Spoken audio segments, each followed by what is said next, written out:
sekali lagi.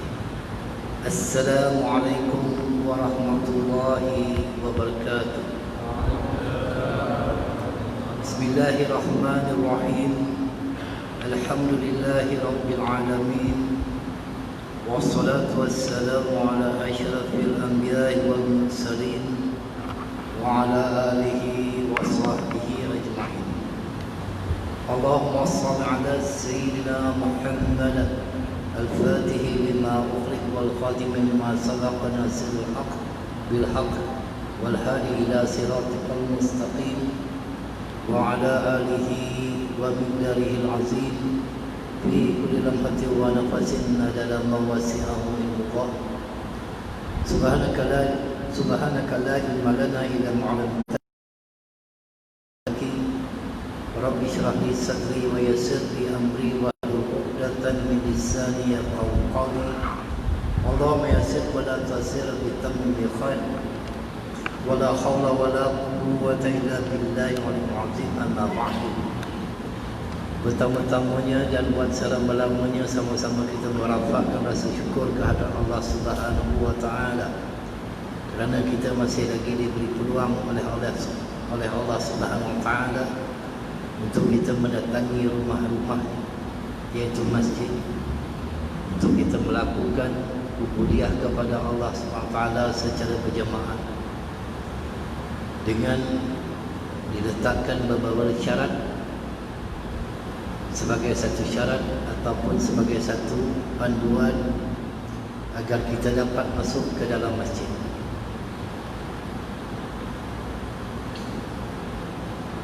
Setiap orang yang nak masuk ke dalam masjid mestilah menyembah suhu terlebih dahulu untuk menentukan kesihatan badannya. Hendaklah dia memakai pelitup muka, hendaklah dia membawa sejadah, dan hendaklah dia solat dalam keadaan menjarakkan di antara satu sama lain 1 meter. Itu di antara syarat-syarat yang telah ditetapkan oleh ulil amri yang wajib kita mematuhi. Tetapi bagaimana syarat-syarat untuk kita melakukan ibadat kepada Allah Subhanahu wa taala, iaitu syarat sebelum kita melakukan setiap ibadat itu mestilah terlebih dahulu menuntut ilmu. Ini yang tak ramai mengikut syarat ini, yang mereka membiarkan waktu-waktu berlalu tanpa mereka mempedulikan untuk mempelajari ilmu fikih dalam melaksanakan ibadat yang terpenting ini. Sehingga kan Syekh Ruslan di dalam matan Zubat mengatakan faman bi ghairi ilmi ya'malu fa'amaluhu mardudatun la tuqbal. Barang siapa beramal tanpa ilmu, maka amalan itu tertolak, kerana ilmu itu adalah imam kepada amal dan amal adalah makmumnya. Dan nak mengambil ilmu itu hendaklah berhati-hati dan mengambilnya daripada mulut para ulama sebagaimana Al-Hafiz Abu Bakar Al-Khatib Al-Baghdadi menyebutkan la yu'khazu tidaklah diambil ilmu itu kecuali daripada para alim ulama. Tuan-tuan dan puan yang dirahmati Allah Subhanahu wa taala, sepanjang 6 bulan kita banyak pengalaman-pengalaman yang kita melihat, yang di antara mereka beramal tanpa ilmu. Di saat kita itu dikekang dengan wabak COVID-19, di saat masjid ditutup, musala ditutup, musola ditutup, surau-surau ditutup, masih lagi ada umat Islam yang melanggar perintah yang telah dikeluarkan. Kenapa jadi begitu? Kerana tidak berdasarkan kepada ilmu. Mereka melakukan solat berjemaah di masjid seolah-olah mereka merasakan itu ada satu kebaikan, sedangkan perintah untuk mengikut apa yang telah ditetapkan oleh Al-Quran, oleh Allah Subhanahu wa taala sendiri, iaitu wajib untuk kita patuh kepada ulil amri. Ya ayyuhalladzina amanu atiiullaha wa atiiur rasul wa ulil amri minkum. Wahai orang-orang yang beriman, taatlah kamu kepada Allah dan taatlah kamu kepada Rasulullah dan ulil amri. yaitu pemimpin dari kalangan kamu, yaitu ketua agama kita yang merupakan guru yang maha mulia Sultan Selangor. Itu sebab apabila tidak berdasarkan kepada ilmu, ramai di antara mereka itu cuba mengingkari apa yang telah diperintahkan, sedangkan mereka tidak mempelajari hukum ataupun usul fikih yang menyebutkan darul mafasidi muqaddimun ala jalbil masalih. Menghindarkan perkara yang membawa kerosakan adalah lebih utama dari mendapatkan kebaikan. Maka dengan itu, salah satu syarat untuk kita beramal ialah menuntut ilmu terlebih dahulu, sebagaimana syarat yang telah ditetapkan oleh pemerintah untuk masuk ke rumah Allah dengan memakai pelitup muka, dengan membawa sejadah, dengan mengimbas suhu dan sebagainya. Dan hendaklah solat yang kita lakukan itu, yang kita bersembahkan di hadapan Allah SWT dalam keadaan sempurna. Tuan-tuan dan puan dirahmati Allah SWT, kita diwajibkan memakai pelitup muka di tempat-tempat awam, seumpama di pasar-pasar raya, ataupun di shopping-shopping mall, ataupun di stesen-stesen LRT, yang mana kalau kita pakai, kita tutup mulut dan hidung itu. Tapi barang siapa yang pakai macam ni, itu akan disaman kerana tidak sempurna. Macam mana solat yang kita lakukan tidak sempurna? Siapa yang akan menyaman kita? Tetapi kalau kita tidak memperhatikan ibadat solat yang kita lakukan itu dengan baik, kita takut di akhirat nanti kita menjadi orang yang rugi, kerana kita telah diberi oleh Allah SWT peluang untuk menuntut ilmu. Baik, kita sambung kepada kesempurnaan dalam menunaikan solat menurut perintah Allah SWT berdasarkan kepada hadis Nabi sallallahu alaihi wasallam, wa baraka salam sallu kama ra'aitumuni usalli. Bersolatlah kalian sebagaimana kalian melihat aku bersolat, sebagaimana yang telah diajar oleh Rasulullah SAW. Kita letakkan satu daripada rukun yang pertama di antara rukun qawli, rukun fiqhi, minta maaf, iaitu berdiri tegak, di mana Rasulullah SAW telah pun bersabda, dia telah dimuatkan dalam Sahih Bukhari, "Shalli qa'iman fa in lam tastati' fa qa'idan fa in lam tastati' fa 'ala janbi." Solatlah kamu dalam keadaan berdiri. Ini bagi orang yang mampu. Bagi orang yang mampu, dia wajib berdiri terlebih dahulu. Kerana solat fardu, hendaklah dia solat dalam keadaan berdiri. Berbeza dengan solat sunat.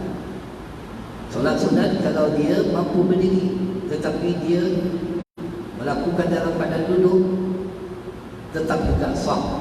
Tetapi kalau solat fardu, dia melakukan dalam keadaan duduk sedangkan dia mampu berdiri, maka itu tidak sah solat itu kerana telah meninggalkan salah satu rukun fiqh. Jika tidak mampu, kata Rasulullah sallallahu alaihi wasallam, kerjakanlah dalam keadaan duduk. Ini rukhsah, kelonggaran yang diberi oleh Allah SWT kepada orang yang telah diuji jasadnya. Itu sebab dalam satu riwayat balik daripada Nafi' Ibnu Umar telah pun meriwayatkan satu hadis, "Idza lam yastati' maridul sujud." Jika seseorang yang sedang sakit tidak mampu melakukan sujud, "Aw ma'a bi ra'sihi ima wa lam yarfa' ila jabhatihi syai'an." Cukup mengisyaratkan dengan gerakan kepala dan jangan meninggikan sesuatu pun ke dahi. Maksudnya, dia dalam keadaan duduk, solat dalam keadaan mengisyaratkan kepalanya. Dan ada tambahan lafaz daripada Ibnu Umar menyebutkan, "Wajala sujuda afdalu min ar-ruku'." Dan sujud diisyaratkan lebih rendah daripada ruku'. Pengalaman tu. Baik, sambung pada hadis tadi. Kalau dia tidak mampu, maka kerjakanlah dalam keadaan tidur menyamping, iaitu dalam keadaan tidur menyamping, maksudnya dengan menghadap ke arah kiblat.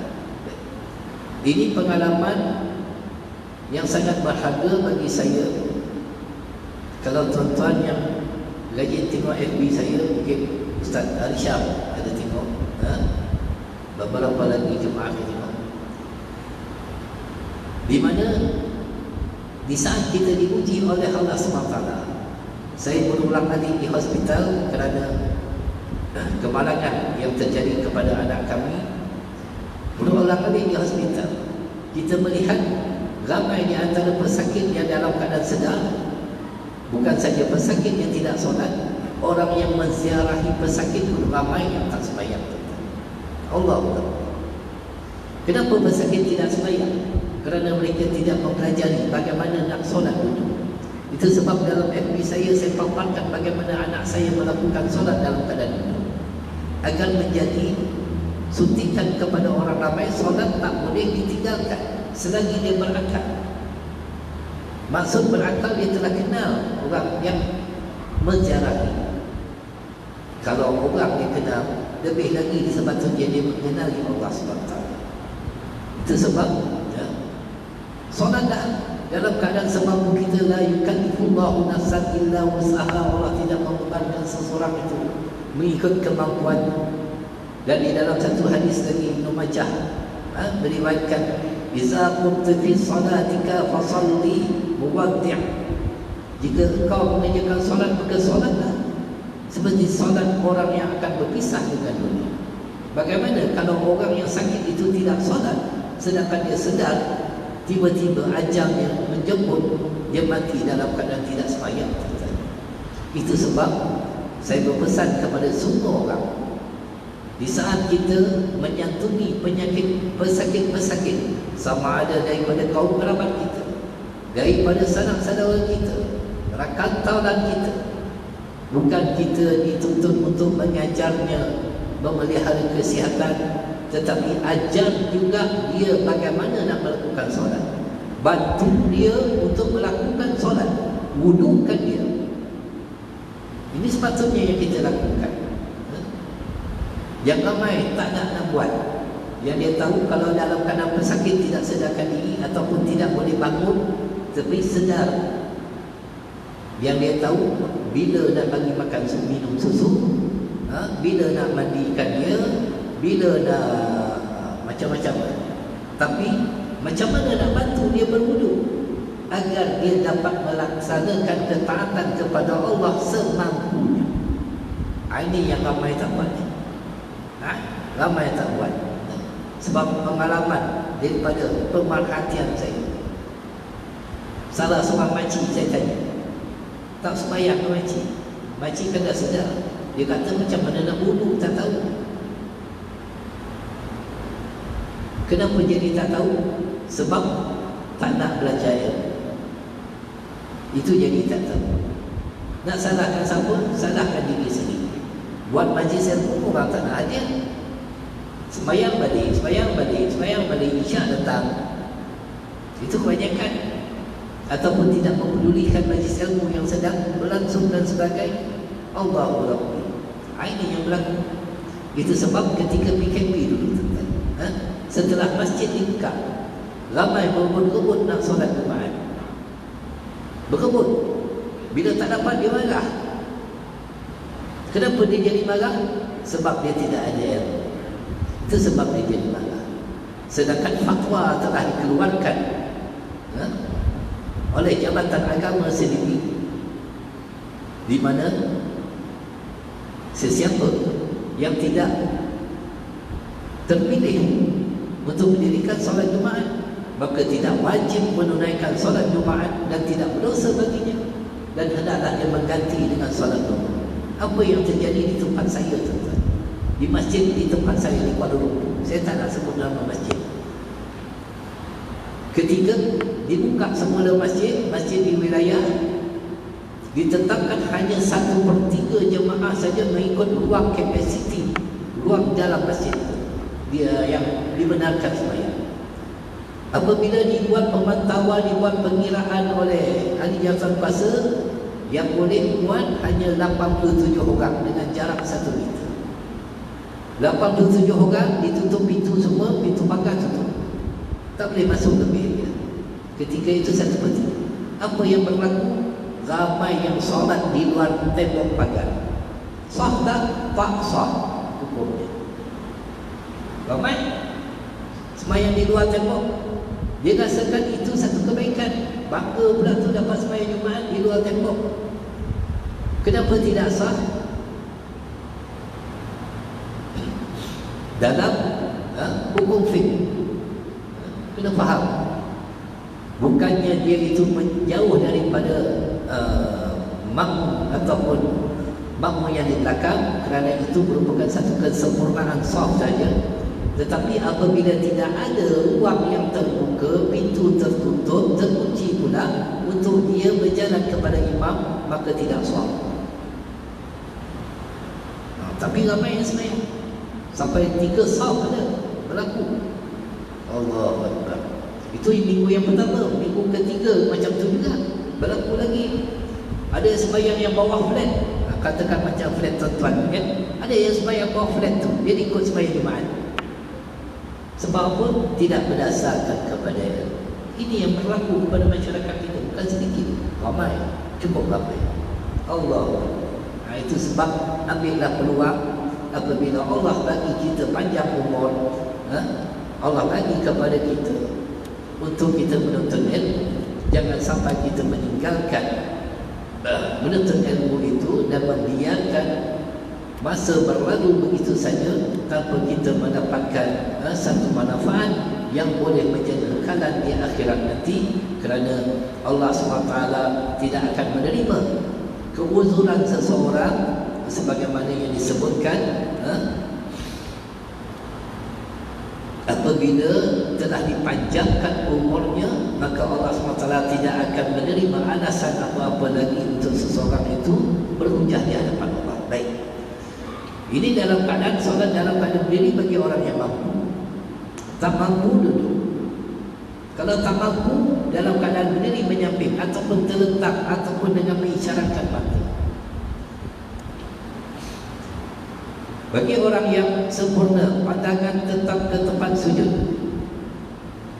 Daripada awal dia melihat ke tempat sujud. Pertamanya tak ada ketundukan hatinya kepada Allah SWT. Malu kita di hadapan Allah. Orang yang malu ni, ketika dia malu jadi macam mana tuan? Dia tunduk, tu malu. Malu depan Allah. Ya Allah, banyak sangat nikmat yang telah Engkau beri kepada aku, tapi berapa banyak aku yang bersyukur kepada Engkau ya Allah. Aku lebih banyak melakukan dosa di hadapan Engkau ya Allah. Orang yang berdosa. Walau tara izil mujrimuna nakisu ru'usihim 'inda rabbihim rabbana abasarna wa sami'na farjina lana salihan inna muqinun. Alangkah ngerinya orang-orang yang berdosa itu tunduk di hadapan Tuhan mereka itu di akhirat besok. Sebelum kita tunduk di akhirat, tunduk terlebih dahulu di atas muka bumi ini di hadapan Allah. Pandangan pada tempat sujud, itu yang pertama. Yang kedua, hikmahnya untuk melihat di mana tempat kembali kita nanti. Hari ini kita berada di atas bumi, satu hari besok kita akan berada di bawah bumi. Dan orang yang menundukkan pandangan ini adalah orang yang tawadhu. Orang yang sombong macam mana? Dia berjalankan mendongak tu. Itu orang sombong. Orang yang tawadhu, apatah lagi tawadhu di hadapan Allah SWT. Kemudian kaki dia buka sejengkal dan jari jemari lurus menghadap kiblat. Berikan hak kepada jari jemari, maka jari jemari itu diberikan hak dengan menghadap ke arah kiblat. Bukan terbuka macam ini, tetapi setiap jari jemari, setiap anggota kita itu kita hadapkan ke arah kiblat. Ketika mana kita itu mengalihkan pandangan tidak kepada tempat sujud, ketika kita bertasyahud, maka sunat untuk melihat jari yang kita angkat. Baik. Dalam satu hadis Nabi SAW bersabda, "Fawaili wajhaka satral masjidil haram wa haitsu ma kuntum fawallu wujuhakum satra." Palingkanlah mukamu ke arah Masjidil Haram, dan di mana saja kamu berada, palingkanlah mukamu ke arah. Maksud daripada hadis ini banyak perkara-perkara sunat. yang kita dianjurkan oleh baginda Nabi SAW untuk menghadap kiblat. Ketika berwudu, sunat untuk menghadap ke arah kiblat. Ketika tidur, sunat untuk menghadap ke arah kiblat. Kenapa tidur itu sunat untuk menghadap ke arah kiblat? Takut-takut kalau ajal kita dijemput, kita tidak terpaling daripada arah kiblat. Itu sebab saya juga ingatkan tuan-tuan dan puan, kalau ada kaum kerabat kita dalam keadaan nazak, hampir kepada sakaratul maut, palingkan mereka itu ke arah kiblat, biar dia mati menghadap ke arah kiblat, jangan membelakangi kiblat. Ini sangat penting. Ini sangat penting. Itu sebab orang sakit ni kita menghadapkan ke arah kiblat, mudah dia nak semayang semua, mudah. Jangan biarkan dia membelakangi kiblat. Kita kadang-kadang kita tak ambil berat tentang perkara ini. Sedangkan ketika dikebumikan jenazah, kita nak jenazah itu menghadap ke arah kiblat. Apa kata Khalifah Umar Abdul Aziz rahimahullah ta'ala, yang berwasiat sebelum dia meninggal dunia? Dia berwasiat kepada orang yang akan mengkafankan jenazahnya, apabila engkau kafankan jenazah aku, engkau bukalah penutup muka aku dan lihatlah apakah aku itu menghadap ke arah kiblat. Kerana kata Khalifah Umar Abdul Aziz, aku telah mengebumikan begitu ramai orang dan mereka itu terpaling daripada arah kiblat. Walaupun diletakkan dalam yang lahat, dalam keadaan arah kiblat, tetapi secara otomatik dia akan terpaling ke arah kiblat. Kerana tidak menjadikan kiblat itu benar-benar tempat untuk dia menghadap kepada Allah Subhanahu Wa Taala. Itu sebab penting dalam kita menghadap kiblat, berikan hak-hak menghadap ke arah kiblat pada jari jemari kita dan sebagainya. Baik. Begitu juga di dalam hadis Nabi SAW bersabda, la yantahiyanna aqwamun yarfa'una absarahum ila as-sama'i fi salati aw la tarji'u ilaihi. Hendaklah kaum-kaum yang mengarahkan pandangan mereka ke langit dalam solat itu bertobat, atau pandangan mereka tercabut, tidak akan kembali kepada mereka. Ada di antara mereka tuan-tuan yang semayang dalam keadaan dia mengangkat tangan ketika takbiratul ihram, kepala juga diangkat. Ini berlaku bukannya kepada orang biasa tuan-tuan, imam. Bukan imam sini, imam tempat lain. Imam Allahu Akbar, macam tu sebenarnya. Imam siap pakai serban, jambut panjang, lupa, tapi sembahyang tak betul. Sembahyang tak betul. Allahu Akbar. Imam, saya tak nak sebut masjid dia. Macam mana kalau imam jadi macam tu? Sini alhamdulillah imam sini betul tuan. Saya cakap terang lah, kebanyakannya kalau majlis ilmu buat imam yang orang pertama sekali cabut lagi. Isyak nanti boleh datang. Tempat lain lah, tempat sini okey. Tempat lain, imam dia kata, tuan-tuan dan puan, kita depan ni ada majlis ilmu, dia yang pertama sekali cabut lagi. Mana orang tak ikut? Orang pun ikut. Itu imam. Dia balik rumah, faham nasi dulu, nanti boleh datang beri isyak. Bukan imam sini, imam tempat lain. Kebanyakan. Itu sebab saya selalu mengingatkan kepada para imam, belajarlah ilmu. Belajar ilmu. Jangan rasa kita dah pandai. Jangan rasa kita dah pandai. Ataupun kalau kita pun dah mengetahui, apabila kita duduk dalam majlis ilmu, itu menjadi untuk hasanah, contoh kepada orang ramai. Orang ramai tengok imam yang dah alim pun, dah pandai pun belajar ilmu, takkan aku tak nak belajar. Tapi kalau imam cabut lagi, orang pun ikut cabut lagi. Imam pun cabut, aku pun cabut lah. Itu tuan-tuan, kebanyakan dia macam tu. Bila orang tengok imam cabut, orang pun ikut. Kenapa awak cabut? Sebab saya diperintahkan mengikut imam, dia kata. Diperintahkan mengikut imam. Daripada dalam semayang sampai luar semayang, ikut imam. Imam di mana imam? Pergi kedai, kau di sana, ikut imam. Ikut imam. Jadi isyak nanti boleh datang balik. Bukan sini tuan-tuan, tempat lain. Sebab imam juga kena belajar. Sebab kebanyakan mereka itu tak belajar. Kerana mereka itu memimpin ibadat solat. Bila mereka menjadi pemimpin, mereka bertanggungjawab untuk menyempurnakan solat orang di belakang. Bertanggungjawab. Tapi kalau dia tak belajar, itu yang baca terbalik itu. Baru-baru di Jumaat tempat saya, dia baca terbalik, baca surah terbalik. Lepas baca Wantini wa Zaitun, rakaat kedua dia baca Alam Nashrah. Kan terbalik itu. Imam Suyuti mengatakan hatinya songsak. Tak boleh baca macam tu, hukumnya makruh. Sebab tak belajar dan sebagainya. Baik. Begitu juga baginda Nabi SAW menyebutkan yang tahunna an zalika aw la tahtafanna abasar. Hendaklah mereka berhenti dari hal itu atau akan disambar pandangan mereka di akhirat nanti. Daripada mereka melihat tidak melihat kepada tempat sujud. Imam An-Nawawi menguraikan dalam perkara ini terdapat larangan yang sangat keras dan ancaman yang sangat keras atas perbuatan mereka yang mendongak ketika solat, melihat ke atas. Dan telah dinukil adanya ijma' keperluan atas larangan hal tersebut. Ini disebut dalam Minhaj Syarah Sahih Muslim. Imam Nawawi ini mensyarahkan Sahih Muslim. Adapun Imam Ibn Hajar Al-Asqalani mensyarahkan Sahih Bukhari. Diletakkan dalam bab menghadap kiblat, abwab istiqbalatil qiblah.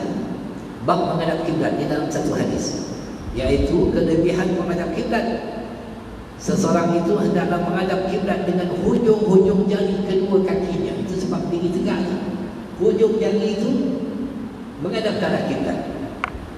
Demikian disebut oleh Abu Hamid, diambil daripada Nabi SAW. Itu baru bab berdiri itu kan. Belum bab yang lain lagi untuk menghadap kiblat. Bab sujud, tangan menghadap kiblat, jari jemari, bab duduk iftirash, bab duduk tawaruk. Itu kita dimutalibahkan. Kenapa ditegakkan kaki itu? Kerana nak bagi nak memposisikan jari jemari itu ke arah kiblat. Dia tak duduk macam ni. Orang kita dia duduk macam ni. Jadi jari jemari itu tidak menghadap ke arah kiblat. Dia kena tegak. Bila tegak baru menghadap kiblat, kecuali dalam keadaan orang itu uzur tidak mampu untuk melakukan. Tapi kebanyakan kita tengok budak muda-muda, anak-anak muda macam ni. Takkan uzur muda-muda 70-80 tu munasabahlah. Ni muda lagi, takkan tak boleh tegak kaki. Kenapa dia ambil sambil level saja sembahyang? Tidak memberi keharam. Baik. Tambahan, ketika kita berdiri, bab talafuz niat. Talafuz ni apa dia? Untuk kita ucapkan niat. Niat ini di dalam hati. Talafuz ni yang kita ucapkan musalli itu. Melafazkan niat dalam satu ibadat adalah ibadat wajib. Pernah dilakukan oleh Rasulullah ketika melaksanakan ibadah haji dan umrah. Kerana ini dikiaskan kepada perbuatan Rasulullah SAW, sebagaimana Sayyidina Anas radhiyallahu ta'ala meriwayatkan, Rasulullah mengatakan, labaika umratu wa hajja.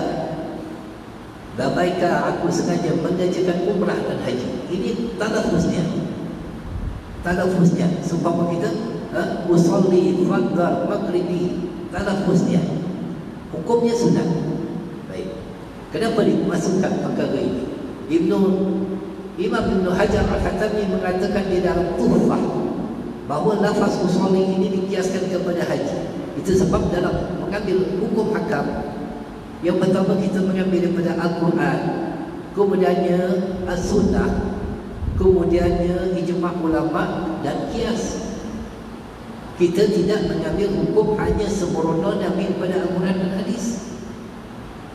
Maka dengan itu kita menolak pandangan-pandangan orang yang menyeru agar orang berpegang kepada Al-Quran dan hadis dan menolak ijma' ulama dan kias.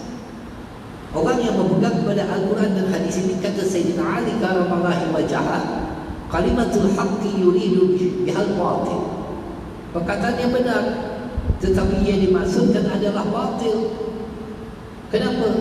bukan kita orang yang layak untuk mengistimatkan hukum di dalam Al-Quran dan hadis ataupun memahami, kecuali kalaulah tuan-tuan ahli mujtahid belaka yang hafal Al-Quran, yang tahu tentang hukum hakam di dalam Al-Quran, mukamat, asbabun nuzul. Ini kita bahasa Arab pun kadang-kadang tak betul. Macam mana nak memahami Al-Quran? Tanya pula orang, "Ana pergi mana?" "Mana aku tahu kau nak pergi mana?" Betul ni pula. Tiba-tiba nak memahami Al-Quran dan hadis. Itu seruan di antara yang berlaku pada akhir zaman ini. Tawaduklah kita dengan para ulama dahulu seumpama Imam Syafi'i rahimahullah ta'ala yang 13 tahun, 11 tahun mempelajari bahasa Arab di pendalaman untuk memahami Al-Quran. Subhanallah. Itu bukan orang Arab. Baru belajar 10 tahunnya. Itu pun kelas kadang-kadang kontek. Yang kita tahu anak ente syukran akhwan. Dari tak tahu. Itu pun kadang-kadang tak betul juga cakap. Jadi jangan kita melihat perkara itu sebagai satu perkara yang ringan. Baik. Oleh itu ulama Syafi'iyah, apa yang bila dikatakan ulama yang duduk dalam mazhab Syafi'i, Imam Syafi'i mengatakan sunat untuk melafazkannya pada semua ibadat. Bagi mereka perbuatan Rasulullah sallallahu alaihi wasallam bertalafuz ketika mengerjakan umrah dan haji di dalam hadis dikiaskan kepada semua ibadat yang lain. Maka itu Imam Ramli menyebut dalam kitab Nihayah Al-Muntaj, wa yuddamu naqul bil manwi qubayla takbiri usail lisani qalb wala da'anahu anal waswas. Disunatkan melafazkan apa yang diniatkan sebelum takbir solat agar lidah dapat membantu hati dan agar menghindarkan daripada waswas. Walaupun talafuz niat di dalam solat ini tidak dilakukan oleh Rasulullah SAW. Tidak semestinya yang tidak dilakukan oleh Rasulullah SAW itu tidak boleh kita melakukannya. Itu sebab kita mengambil pandangan daripada para ulama. Kerana ada terdapat dakwaan-dakwaan daripada orang-orang yang tidak bertanggungjawab apabila perkara yang tidak dilakukan oleh Rasulullah itu dikatakan perkara baru, lalu mereka memakai hukum daripada satu hadis, kullu muhdatsatin bid'ah wa kullu bid'atin dhalalah wa kullu dhalalatin finnar. Setiap yang baru itu bid'ah, setiap bid'ah itu sesat, dan sesat itu masuk neraka. Jadi tuan-tuan yang hadir hari ini termasuk saya adalah orang yang melakukan perkara baru yang sesat dan berkemungkinan masuk neraka. Sebab apa? Nabi tak ajar jarak 1 meter. Nabi tak ajar suruh pakai topeng muka. Ini semua perkara baru. Semua perkara baru mereka. Jadi di mana sesatnya? Ada. Di zaman Rasulullah pakai topeng muka. Tak ada. Ada jarak 1 meter. Ada. Ada sahabat ketika nak masuk dalam masjid diimbas suhunya, tulis nama, daftar dulu. Tak ada. Itu semua perkara baru. Maka hukum ini tidak salah. Jadi orang yang mendakwa perkara baru itu sesat, maka mereka itu telah melakukan satu kebatilan. Satu kebatilan. Baik. Sedikit lagi kan. Pendapat yang mengatakan sunat ini juga dijelaskan oleh Syekh Zainuddin dalam Fathul Mu'in. Satu bab kitab fiqh yang begitu bagus untuk kita rujuk dalam bab sifat sembahyang. Syekh Al-Islam Syekh Zakaria Al-Ansari dalam Fathul Wahab, Imam Khatib Al-Syarili dalam kitab Mughni Al-Muntaj, dan lain-lain imam mazhab Syafi'i. Jadi tuan-tuan dan puan-puan dalam hati Allah SWT, saya mematuhi perintah daripada ulil amri. Apabila masuknya waktu solat, maka kita diwajibkan berhenti. Saya suruh tuan-tuan patuh, saya juga kena patuh. Tak apalah, kita berhenti cepat asalkan bayarannya sama, insya-Allah. Jadi cukup sekadar itu. Mudah-mudahan tuan-tuan dirahmati Allah. Assalamualaikum warahmatullahi wabarakatuh.